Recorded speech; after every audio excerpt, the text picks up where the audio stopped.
Magandang araw po mga Kapinoy. Kamusta po kayo? Magandang umaga, tanghali, hapon, gabi. Kahit saan man parte ng mundo kayo nandun. Ngayon po ay araw ng Lunes. Papasok ako ng trabaho. It's 33 degrees Fahrenheit. So almost 1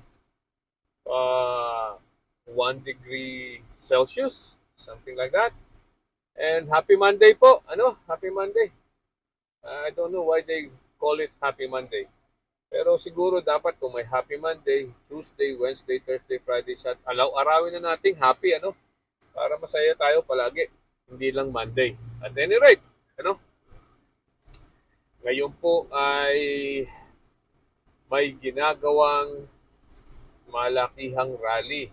Ngayon po ay January 13, Kanina pong umaga pa diyan sa Pilipinas ay nagsimula na po at nagtipon-tipon ang mga rallyista na ito pong rallying ito ay binuo o pinangungunahan ng isang malaking religious sect sa atin sa Pilipinas. Umaabot na rin po ang mga miyembro dito sa iba't ibang parte ng mundo. Ito po ay Iglesia ni Cristo. Sa ngayon po ay nagawa sila ng National Day o National Rally for Peace, they call it.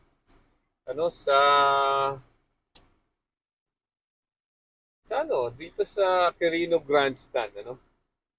And sa ngayon po, ang sinasabi sa huling tala, it's not official, pero sabi ng mga news outlets ay nasa around 1.4 to 1.5 million ang tao diyan.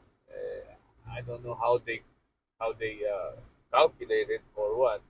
So lahat naman po 'yan ay kalkulasyon lang, hindi talaga sigurado. At any rate, 1.4 to 1.5 million ay napakaraming tao. Okay, so yan po naman ay National Rally for Peace Day. At sino ba naman ang tatanggi diyan sa sasalungat diyan sa rally na yan kung ang hinihingi nyo ay kapayapaan? Talaga naman po, ako sang-ayon din yan. At ako kung talagang yan ay para sa kapayapaan talaga, ay napakaganda po ng pagrally na yan. Okay, so, pero tingnan natin kung ano talaga ang sinimulan, ang history ng rally na yan. Matatandaan po natin na noong isang buwan, ay nagkaroon po ng unang filing ng complaint for impeachment. Ang isang grupo ng samahan dyan sa Pilipinas, Akbayan, I think, something like that. So, pinangunahan nila ang pag-file ng impeachment complaint laban kay Sara Duterte. And days after that, siguro mga 1-2 araw, nagsimula pong nagbigay po ng pahayag itong si Bongbong Marcos at sinasabing hindi siya sangayon sa impeachment laban kay Sara Duterte. Is that how it goes? I don't remember. Pero parang ang sabi niya ay walang maidudulot o maitutulong sa buhay ng bawat Pilipino ang impeachment kay Sara Duterte. And because of that, days after that, nagsabi po ang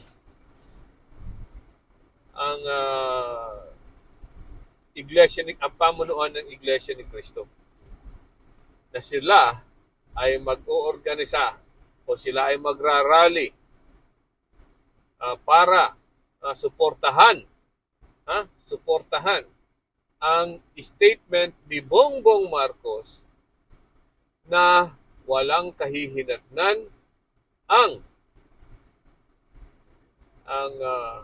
impeachment o walang maitutulong na mabuti ang impeachment sa buhay ng bawat Pilipino. Yun po. Ano? And then, nagsimula na pong nagkaroon ng padalawang impeachment complaint. Nagkaroon po ng patatlong impeachment complaint. And nagpasko na. Ano?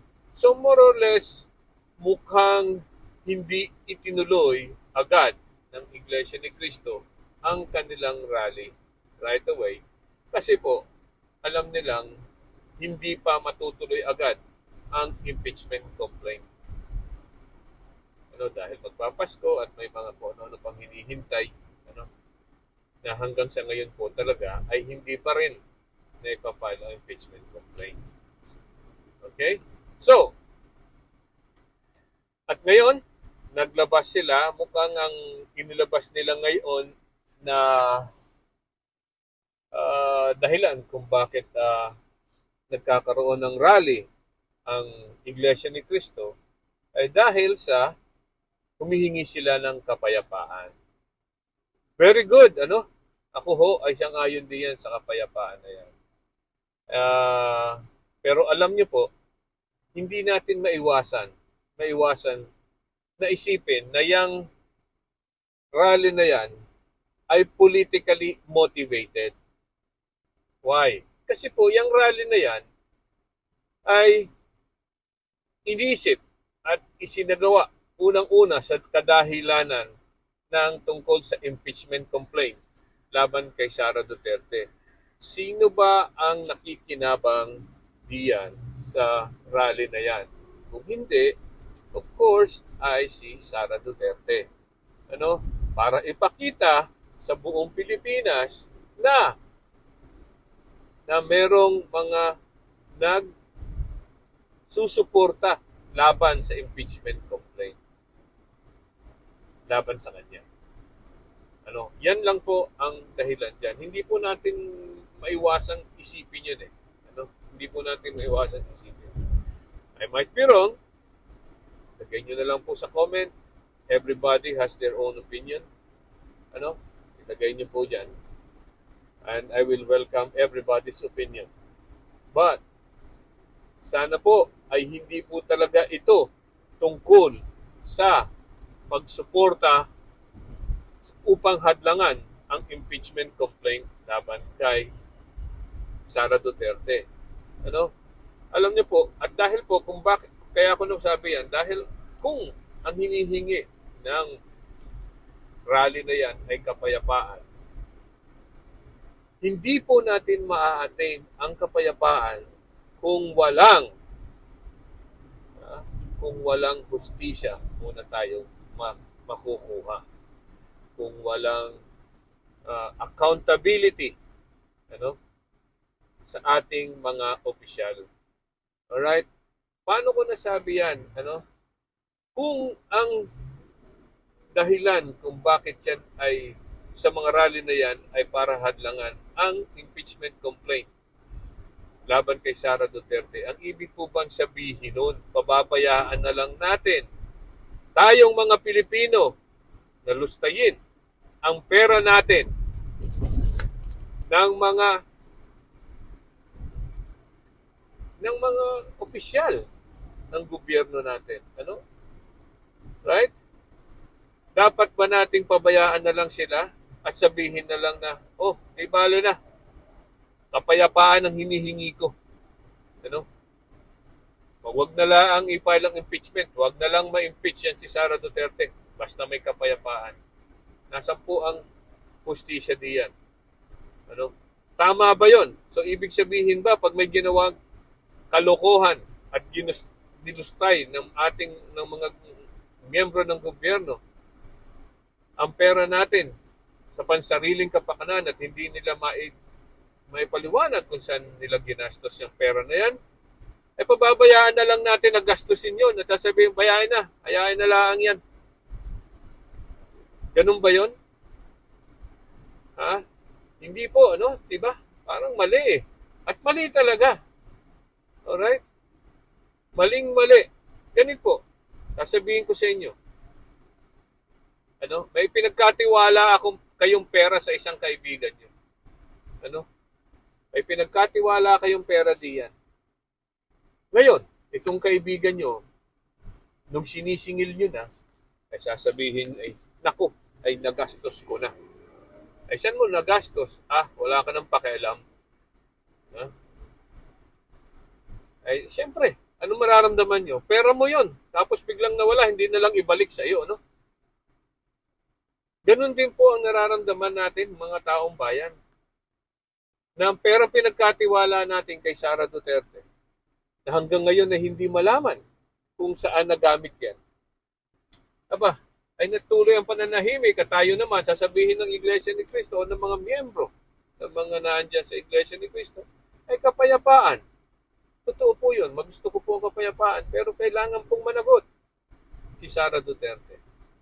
Hindi po ako kontra sa pagpapahayag ng Iglesia ni Cristo sa kanilang kagustuhan ng kapayapaan. Pare-pareho po tayong may gusto ng kapayapaan at siya po ang ating talagang kagustuhan. Ano? Pero wag naman po sana na itong rally na to ay gamitin para hadlangan ang impeachment complaint laban kay Sara Duterte at papanagutin siya sa mga paglulustay ng pera ng kaban ng bayan. Ano? Yan po ang isa sa mga dahilan kung bakit may impeachment ay breach of public trust. Tatandaan po natin, nagkaroon po ng survey, 41% ay gusto na po ang i-file ang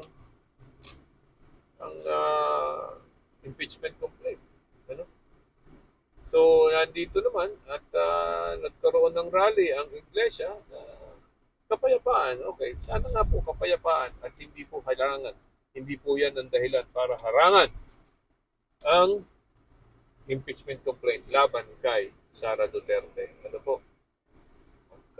Kung gusto nila, kung gusto natin magkaroon ng kapayapaan, ay mabigyan muna ng hustisya. Ano? Wala pong kapayapaan kung walang hustisya. Ano? Okay? At accountability sa mga ginawa, kabulastugan ng mga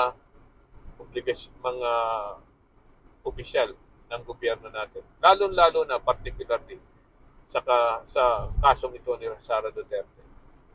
Sa impeachment complaint. Alright? May balita po naman ako na sabi ay pinag-aaralan na, na sisimula na daw ngayon linggong ito ang pagsusubmit ng impeachment complaint doon sa opisina ni Speaker Romualdez. Hari na po, tumakbo na yan. At para diyan sa mga taong nahingi ng kapayapaan, saludo ko sa inyo. Pero gawin po natin ang tama. Kapayapaan na walang accountability at justisya ay hindi rin po kapayapaan dahil hindi po makakatulog yung karamihan sa ating mga tao kung saan nagastos ang pera ng taong bayan. Okay? So, maraming salamat po muli sa inyong lahat. Bye-bye.